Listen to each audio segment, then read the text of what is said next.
السلام عليكم ورحمة الله، من مطبخ بشرى أحييكم. اليوم راح نديرو زوائد الدجاج مشرملين. ولهذه الوصفة نحتاجو زوائد دجاج، كبد، قنزة، كاين اللي حتى يفضل القلب. نحتاجو زيت للقلي وللتشرميل، نحتاجو فلفل احمر عكري، نحتاجو ثوم، فلفل كحل، ملح وكرويه، طماطم مصبره ومغرفه صغيره تاع الخل والماء طبعا. انا واش ندير الان؟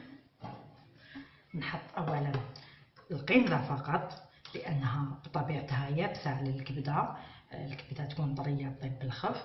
هاد القنزه واش ندير لها؟ نحط لها كميه من الماء، واحد 4 مغارف هكذاك. نديها فوق النار حتى هذاك الماء الطيب، هذاك الماء كامل ينشف تماما.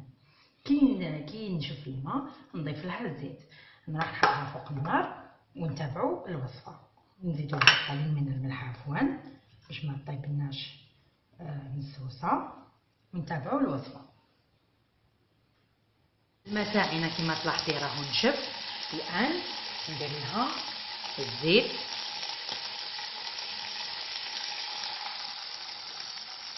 نخليها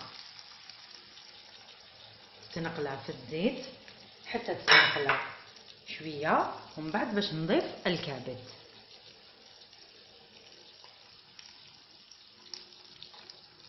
انا القنزه تاعي راهي تقلات،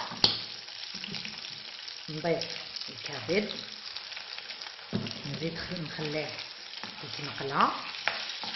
لما يتنقلع نحضر شرميله.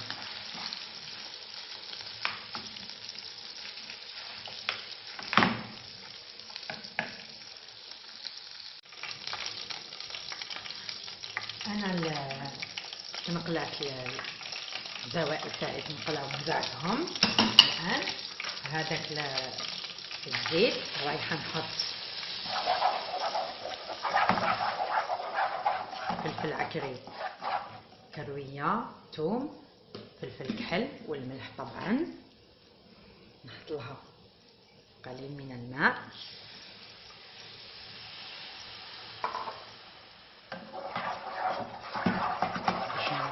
هذه هي التشرميله تاعنا.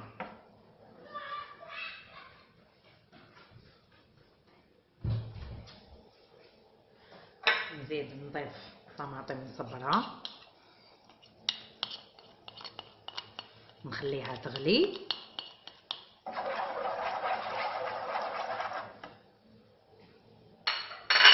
نضيف لها قليل من الماء،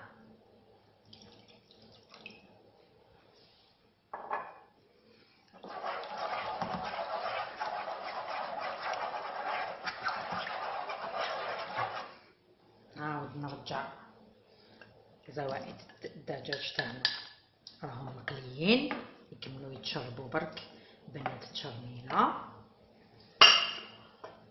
نحط مغرفه صغيره من الخل ونخليها تغلي حتى تتجمر المريقه تاعها. انا نخليها تغلي ونكملوا فيما بعد. انا التشرميله تاعي راهي شربت، قعد فيها شويه مرق، نكتفي بهذا القدر. راهي واجده، نطفي عليها ونتلاقاو في الطبق التقديم. التشرميله تاعنا تاع زوائد الدجاج راهي جاهزه.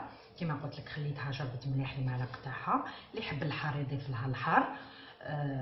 الحار مساله اذواق، كاين اللي يحب الحار كاين اللي ما ياكلوش.